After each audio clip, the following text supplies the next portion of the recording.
तो दोस्तों यहाँ पे हम लोग पहुँच चुके हैं अपने गांव शिवपुर सकरा। और गांव पहुँचते साथ यहाँ पे मनीषा जो है अपने ससुराल वाले रूप में आ गई है। घूंघट एक रिवाज है जो निभाना पड़ता है हर महिला को अपने ससुराल में ना। तो पहुँच गए हम लोग। यहाँ पे PMG का गाड़ी लगा हुआ है, एस्टर। बाकी अभी चलिए हम लोग आगे की तरफ बढ़ रहे हैं। यहाँ पे बेसिकली एक लाइब्रेरी है जिसका उद्घाटन अभी हुआ है और यहाँ पे तो भाई रुकना पड़ेगा। हे गाइस व्हाट्सअप, नमस्कार, कैसे हैं आप सभी लोग। स्वागत है आप सबका हमारे YouTube channel Mr and Mrs Raj में। तो जैसा कि आप सबको पता था कि हम लोग पिछली वीडियो में जब जा रहे थे वहाँ पे, तो हम लोग कहाँ जा रहे थे, किस लिए जा रहे थे, वो सब चीज़ तो आपको आइडिया ही था। लेकिन अभी मैं आपको और क्लियर कट बता दूँ तो हम लोग अपने गाँव ही जा रहे थे। गाँव मतलब जहाँ हमारा जन्म स्थान है, जहाँ पापा का जन्म स्थान है, जहाँ दादा दादी चाचा चाची सब लोग रहते हैं। क्योंकि पापा मम्मी तो सब शहर में आ गए, लेकिन सब चीज़ वहाँ पे गांव में ही रहते हैं। तो गांव में हमारे जो मठ है, क्या बोलते हैं इसको, सरना।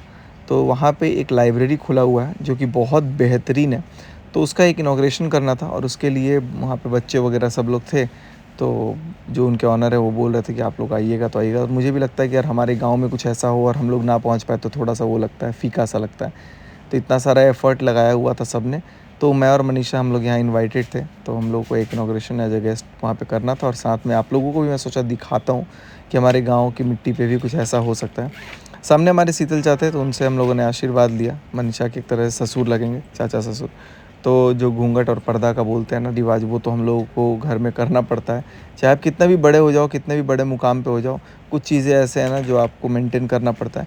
यहाँ पर जो ऑनर हैं और जो उनकी वाइफ हैं, वो लोग बहुत ग्रेट तरीके से वो लोग वेलकम किए। फूलों का गुलदस्ता दिया, फूलों की बारिश की गई और इतना भव्य स्वागत किया, उसके लिए बहुत सारा शुक्रिया।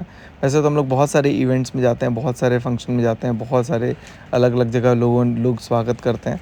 लेकिन यहाँ पर जो था ना, एक अलग ही अपनी मिट्टी की खुशबू थी, अपने गांव का माहौल था, एक अपने गांव की चिड़िया की जो चहचहाट होती है ना, उसका भी जो नज़ारा होता है वो अलग ही होता है। तो बहुत ज़्यादा खूबसूरत पल था हमारे लिए और बहुत गर्व का पल था। और हम लोग जब यहाँ पे गए तो फिर यहाँ पर सब लोग साथ साथ वॉक किए। साथ में हमारा जो सिक्योरिटी ऑफिसर था वो भी हमारे साथ ही था। और पीछे आप देख सकते हैं सब स्टूडेंट्स भी थे, बच्चे भी थे। तो मैंने सोचा कि मैं उनको भी कुछ मोटिवेट करने के लिए कुछ कुछ बोलूँगा। और यहाँ पे हम लोग अपना ऊपर की तरफ चढ़ रहे थे, क्योंकि जो लाइब्रेरी था ना वो फर्स्ट फ्लोर पे था और पावर कट था। तो यहाँ पे जनरेटर वगैरह चला करके सब AC वगैरह सब चलाया गया था। लेकिन फिर भी बहुत ज़्यादा धूप भी थी और हम लोग काफ़ी दूर से थे। और कितने अच्छे से सब लाइब्रेरी को सजाया गया था, पूरा बलून वगैरह लगा करके, सब कुछ रिबन वगैरह लगा करके, हर तरफ कूलर, फ़ैन, पानी, सब कुछ, मतलब बहुत अच्छा लग रहा था। और मैं तो बहुत चौंक गया कि हमारे गांव में कुछ ऐसा है। फिर यहाँ पे जब मैं जा रहा था तो मेरे को बोला गया मैं यहाँ पे बैठूँ। मैं मना कर रहा था कि नहीं, ये आप लोगों का कुर्सी, मैं यहाँ नहीं बैठूँगा। मैं कितना मना कर रहा था, लेकिन नहीं, ये लोग बोले कि नहीं, आप लोग बैठिए, आप लोग बैठिए। तो एक प्यार है, रिस्पेक्ट है, जो ये बोले कि नहीं यहाँ पे बैठिए। तो फिर मैं बोला कि ठीक है। अब मैं ज़्यादा फोर्स नहीं कर सकता। वो लोग बड़े हैं हमसे उम्र में काफ़ी और बड़े भाई के जैसे हैं, तो बोले वो लोग कि बैठिए। तो फिर मैं बोला कि चलो ठीक है। फिर मनीषा को भी बोले कि नहीं, आप भी बैठिए। दो चेयर वहाँ लगाया गया था, फिर हम लोग दोनों वहाँ पे बैठे। फिर कुछ इंपॉर्टेंट कॉल्स वगैरह आ रहा था, सारी चीज़ों को देख रहे थे। तो बहुत किस्मत होता है अपने आप को इस मुकाम पे ले जाना। और मैं समझता हूँ कि ये सब चीज़ जो भी हासिल हो रहा है ना, आप सबके प्यार के बदौलत हो रहा है। मनीषा का साथ और सपोर्ट तो रहा ही है हमेशा, माँ बाप का आशीर्वाद रहा है और हम लोग कहीं ना कहीं मेहनत करते रहे हैं। और सबसे ज़रूरी चीज़, जो आप लोग हमें इतना कंसिस्टेंटली देखते हैं, हमें चाहते हैं, बेइंतहा मोहब्बत करते हैं, इतना प्यार देते हैं ना, जिसका कोई मतलब शब्द ही कम पड़ जाएगा अगर मैं कोई चीज़ बताऊंगा। तो यहाँ पे मैं वॉइस ओवर दे रहा हूँ, क्योंकि जो उस समय आवाज़ थी ना वो बहुत ज़्यादा थी। बाकी बहुत सारी बातें थी, कुछ आप लोग नेचुरल भी सुनिए, फिर आपसे बात होगा। और यहाँ पे भी आप लोगों में बता दूँ तो जो फैमिली के लोग हैं वो लोग भी आके फ़ोटो वगैरह अपना खिंचा रहे थे, तो हमें भी अच्छा लग रहा था। और धीरे धीरे करके एक एक करके सब लोग आ रहे थे, सब लोग मिल रहे थे, तो बहुत अच्छा लगा। और यहाँ पे ये तो शायद बात की क्लिप है, बाकी मैं आप लोगों को दिखाता हूँ आगे। बैठिए बैठिए आप लोग, बैठिए।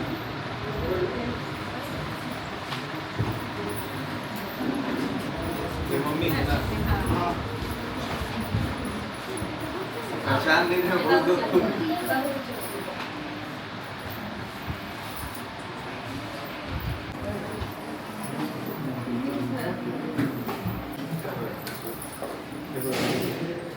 थोड़ी देर बाद यहाँ पर जब मैं आगे बढ़ा ना, तो फिर सब बोले कि आप रिबन कटिंग के लिए चलिए। तो रिबन कटिंग के लिए फिर हम लोग आगे तो आए, लेकिन फिर मैं देख रहा था कि हमसे बड़े बुज़ुर्ग हमारे बीच मौजूद थे, तो मैं सोचा कि यार उनका हाथ लगे तो ज़्यादा अच्छा रहता है। फिर मैंने उनको बुलाया कि आप आगे आइए और हम लोग सिर्फ हाथ पकड़ लेंगे, वो ज़्यादा बेहतरीन रहेगा। क्योंकि चलो रिबन कटिंग करना, किसी का मान सम्मान रखना, वो तो चीज़ें अलग है, इनॉग्रेशन। लेकिन जो बड़े बुजुर्ग हमारे बीच होते हैं ना, उनके आशीर्वाद से अगर कोई चीज़ सफल होती है ना, तो सारी चीज़ें अच्छी होती है। फिर मैंने सीज़र दिया और मैं बोला कि चलिए इसको कटिंग किया जाए। तो यहाँ पर जो हमारा कैमरा था वो आप देख सकते हैं कैसे जो बड़े हैं घर के वो कट कर रहे थे और साथ में हमने कटिंग करवाया। और यहाँ पे बहुत अच्छा लगा, इतना बेहतरीन फैसिलिटी हमारे गांव में कुछ आया है। उसके उसके लिए जो अंदर से खुशी थी ना, वो एक अलग ही थी। लोगों की तालियों की गड़गड़ाहट और साथ में फूलों की वर्षा। और जो सबसे बेहतरीन चीज़ है, ये लाइब्रेरी। ये जो लाइब्रेरी है ना, बहुत ज़्यादा अच्छा, मतलब पीसफुल एनवायरनमेंट में बना हुआ है। हमारे हिंदू में रीति रिवाज है, कोई भी शुभ काम को करने के टाइम पे हमारे पास तिलक और आरती होती है। तो यहाँ पर तिलक और आरती किया गया, जो कि अगेन हमारे लिए एक बहुत बड़ी ब्लेसिंग्स थी। तो बहुत अच्छा लगा और उम्मीद है कि आप लोग भी अच्छे से इसको एंजॉय कर रहे होंगे। साथ में हम लोग प्रवेश करने से पहले ज़मीन को माथे से लगाएं और आशीर्वाद लें, क्योंकि यहाँ पर माँ सरस्वती का निवास होता है। जहाँ बच्चे बैठते हैं वहाँ पर सरस्वती माता होती हैं। तो वहाँ पर हम लोग जब पहुँचे तो फिर मैं सब कुछ देखा, सारा कुछ अपना एनालाइज़ करा था कि कैसे कैसे क्या चीज़ है। और उसके बाद से वहाँ के जो बच्चे थे, उन बच्चों से भी कुछ मैंने बातचीत की, कुछ उनको मोटिवेट किया, कुछ चीज़ें बताई, अपनी भी कहानी बताई कि मैं पहले क्या करता था, हम लोग कैसे पढ़ाई करते थे और सोशल मीडिया में कैसा आना हुआ। सोशल मीडिया के लिए भी उनको एक मोटिवेशन दिया, अपने कार्य के प्रति भी एक मोटिवेशन दिया, जितना अपने से हो सकता है, जो भी अपने नॉलेज के अनुरूप था वो सब कुछ मैंने अपना लाइफ एक्सपीरियंस एक शेयर किया शॉर्ट में। और बच्चों से भी मिलके बहुत अच्छा लगा। हमारे गांव के एक एक सितारे, एक एक बच्चे जो है ना, मतलब सबके चेहरे को देख के लग रहा था ये सब उभरते हुए सितारे हैं और आने वाले टाइम में ना सब कंपटीशन की तैयारी कर रहे थे। तो आगे चल के उनके लिए बहुत ही बेहतरीन एक माहौल बन जाएगा। कई बच्चे ऐसे हैं जो सुबह उठ कर रनिंग के लिए जाते हैं। बहुत मतलब एक पॉजिटिव वाइब था यहाँ पे और सारी फैसिलिटीज़ थी। फिर मैं भी बात कर रहा था, यहाँ पर कोई चीज़ों को एक्सप्लेन कर रहा था, चार्जिंग पॉइंट वगैरह। फिर उन्होंने बताया कि नहीं, नीचे में चार्जिंग पॉइंट दिया हुआ है। तो बहुत सारा कुछ था यहाँ पे। बाकी आप लोग सुनो मैं बच्चों से क्या बोला। काफ़ी इंटरेक्शन और इंटरेक्टिव सेशन रहा ये, आप लोग भी एंजॉय करो। जब पूरे स्कूल में हम जब अपने जिस स्कूल में पढ़ते थे, उस समय मेरे क्लास में इकलौते बिहारी थे। उस टाइम पे हमारा नाम लालू रखा गया था। अब इसको जान करके आप लोग को ताजुब होगा, हम लोग जब तक बिहार में रहते हैं, जब तक अपने घर में रहते हैं, तब तक हम लोग को लगता है कि हम लोग बहुत कुछ हैं। जब बाहर हम लोग गए, मतलब मैं पर्सनल एक्सपीरियंस बता रहा हूँ, जब बाहर में गया वहाँ पे तो बहुत सारी चीज़ें ऐसी हैं। मुझे स्कूल बोलने नहीं आता था, हम लोग स्कूल बोलते थे। यूनिवर्सिटी बोलने नहीं आता था, हम लोग यूनिवर्सिटी बोलते थे। बॉस नहीं बोलने आता था, बॉस मैम बोलते थे। तो उस समय लेकर के बहुत सारा टॉन्टिंग होता है, बिहारी हट, बिहारी इधर चलो, होता था, जो कि फैक्ट है। तब उस समय एक ही चीज़ दिमाग में नॉक करता था कि यार ऐसा क्या है हम लोगों में जो बाकी लोग हमसे ऊपर पूजे जा रहे हैं। तब अंदर अंदर कहीं ना कहीं होमसिक फील होता था। आज मैं मेरे खुद के पापा का आप लोगों को पता होगा स्कूल है, नहीं पता होगा तो मैं बता दूँ, सिवान में हम लोग का अपना स्कूल है। तो मैं उसी स्कूल में पढ़ता था। पढ़ते पढ़ते पढ़ते लगता था कि हम लोग अपने स्कूल में, पापा का स्कूल है, कोई टीचर मार भी देगा तो फिर क्लास लगवा देंगे। हमको सबसे ज़्यादा पीटता था लोग, ये तो सर का लड़का और मारो इसको, एग्जाम्पल देने के लिए, क्योंकि भाई मम्मी मेरी स्ट्रिक्ट है, तो सोचती नहीं है, बोलती है चलो दे दो बढ़िया से। तो टाइम के साथ जब हम लोग पढ़ने लगे तो 8th क्लास में मेरा वहाँ पर रिजल्ट जो था 31% था। मतलब सब सब्जेक्ट में फेल थे, सिर्फ एक हिंदी में ही पास थे। अब आप लोग सोचेंगे कि भाई हम लोग तो पढ़ाई वगैरह के रिलेटेड आए हुए हैं, लेकिन उस टाइम पे ऐसा ही कहानी था कि एकदम पढ़ाई में कोई वो नहीं रखता था। इतना रोते थे हॉस्टल में, इतना रोते थे, कई बार एक एक मग पानी ले करके अपने तकिया पे डाल देंगे कि हॉस्टल में सुबह जब वार्डन उठाने आएगा तो बोलेगा कि भाई रात भर रोया है, इसकी मम्मी से बात करा दो। क्योंकि उस समय संडे को ही फ़ोन पे बात करना था घर पे। उस समय इतना घर का याद आता था, क्योंकि अपना स्कूल था, माँ बाप को छोड़ के मम्मी बोली कि नहीं भाई भेजो। उस समय पैसा का भी दिक्कत था, तो अपना ज्वेलरी तक बेच करके सोनार के पास हम ही को भेजे। पापा स्कूटर चलाते थे, तब स्कूटर पे गए और वहाँ पर ले जा करके अपना ज्वेलरी रखी। फिर उस समय 2007-8 में 74,000 रुपये फीस था साल का। पैसा अरेंज किया गया, भेजा गया पढ़ाने। और पढ़ाई को मैं समझता ही नहीं था कुछ। हमको ये लगता था कि यार ठीक है, कट जाएगा ज़िंदगी, जैसे भी निकल जाएगा। लेकिन उस समय जब बच्चे जो साथ में ग्रुप में थे ना, वो एहसास दिला दिए कि तू अगर नहीं पढ़ रहा है तो तू कुछ नहीं है, तू नीचे बैठ। कई बार ऐसा होता था, हम लोग को मारते नहीं थे वहाँ पे टीचर साउथ में, वहाँ पे घुटने के बल पे ऐसे खड़ा करा देगा लोग पनिशमेंट। यानी तो मेस में हम लोग ऊपर हॉस्टल में खाना खाएंगे, तो इडली हमको नहीं पसंद था तो इडली हम फेंक देते थे खिड़की से। एक दिन संजोग से एक कौवा पीछे बालकनी था, उठा करके इडली मेरे सीट के पीछे रख दिया, पकड़े गए। तो ऐसा ऐसा बहुत सारा चीज़ हुआ। तब रियलाइज़ हुआ कि नहीं, पढ़ना बहुत ज़रूरी है। एक मैम थी मेरी, वो बोली कि सचिन तुम्हारे पापा का स्कूल है, तुम अगर नहीं पढ़ोगे तो कैसे पास होगे, फेल हो जाओगे 10th में। पढ़ना स्टार्ट किए, आप यकीन नहीं मानिएगा, 8th में 31% था, 10th में 80+, 12th में 80+, मैंने बीटेक किया 80+, डीएलएड किया, सब टोटल डिग्री डिस्टिंक्शन था। जस्ट बिकॉज एक चीज़ दिमाग में नॉक कर गया था कि पढ़ना है और इसके अलावा कुछ नहीं करना। बहुत सारा डिस्ट्रैक्शन आता था, बहुत से लोग चिढ़ाता था, ये करता था, और जो लोग चिढ़ाते थे वो लोग को पढ़ाना भी स्टार्ट कर दिया। अभी तक तो आपको नॉर्मली किसी को ये लगता होगा हम एक यूट्यूबर हैं या फिर कुछ भी, जहाँ तक पता लगा होगा इंडस्ट्री में काम किए हैं। हमारे राकेश मिश्रा जी घर पे हम लोग आए हुए हैं, हम लोग बहुत सारा गाना शूट किए हैं, सौरभ रॉयल के साथ बहुत सारा गाना शूट किए हैं। बहुत अब ये इंडस्ट्री चेंज हो गया 12th के बाद, ये कोविड के बाद कोरोना में स्कूल कोचिंग सब बंद हो गया। कोरोना के पहले मैं जवाहर नवोदय विद्यालय में पीजीटी भी था, और 12th में कई बच्चे, मैं केमिस्ट्री का वो टीचर रहा हूँ, कई बच्चे 70 आउट ऑफ 70 भी स्कोर किए हैं।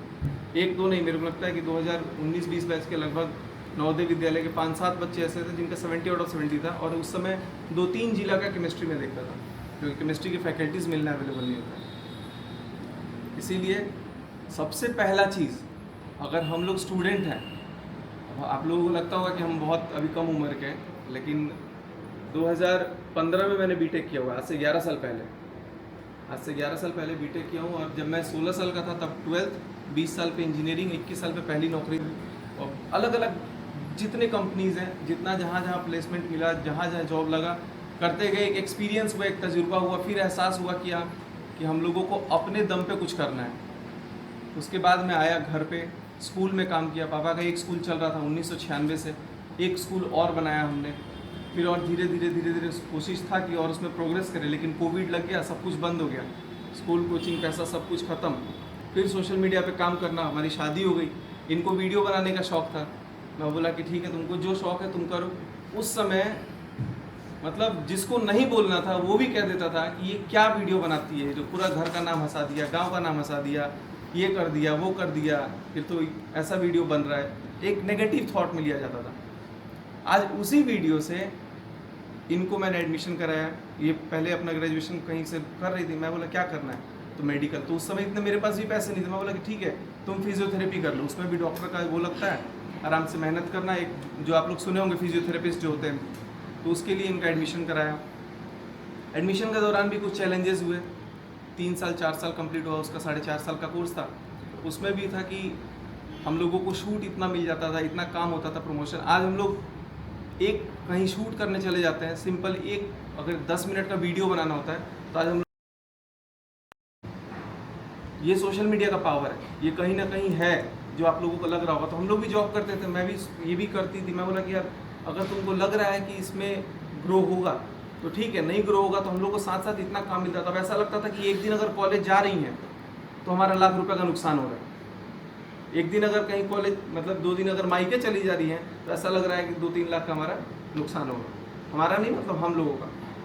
मैं बोला कि जहाँ तुमको अच्छा लग रहा है, तुम्हारा इंटरेस्ट अगर जिस प्रोफेशन में है, अगर आपको बनना है कि कोई IAS बनना है, कोई IPS बनना है, कोई आपको आर्मी में जाना है, whatever the profession you choose, if you are dedicated, अगर आपके अंदर डेडिकेशन है, उस पर काम करना है। इसका था क्या, मुझे इंडस्ट्री वाला काम करना है, मुझे अपना शूटिंग का काम करना है। और बोला ठीक है, गो फॉर इट।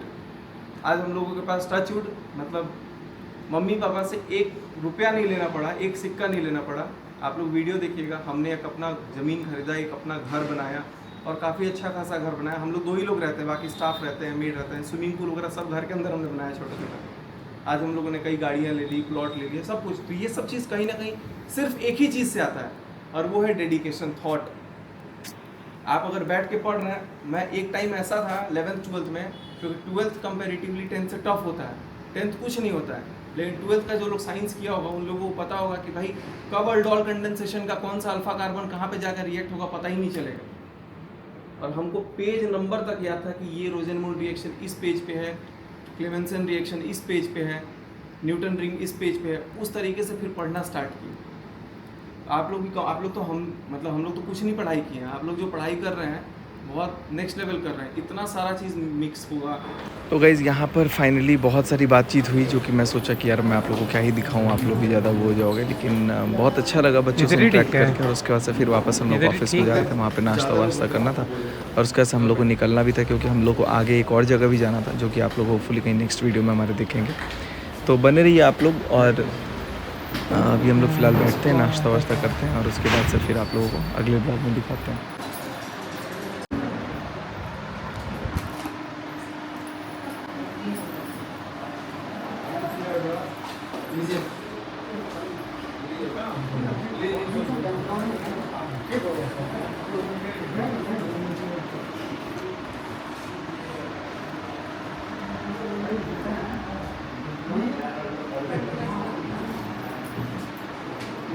कुछ बोलो बाबू।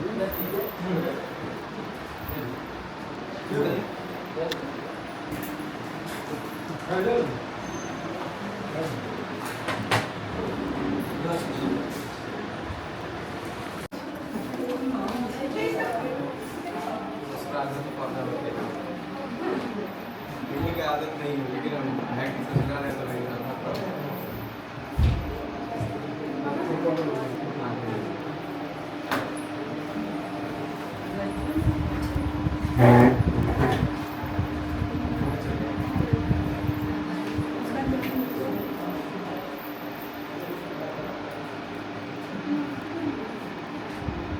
कट गया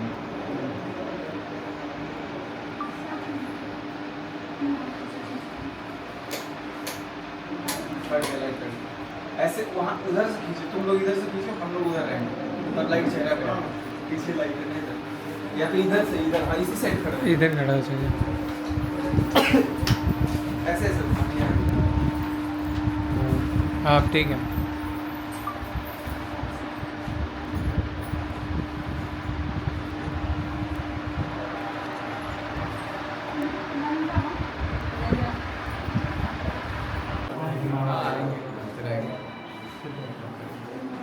तो छठ में आएगी।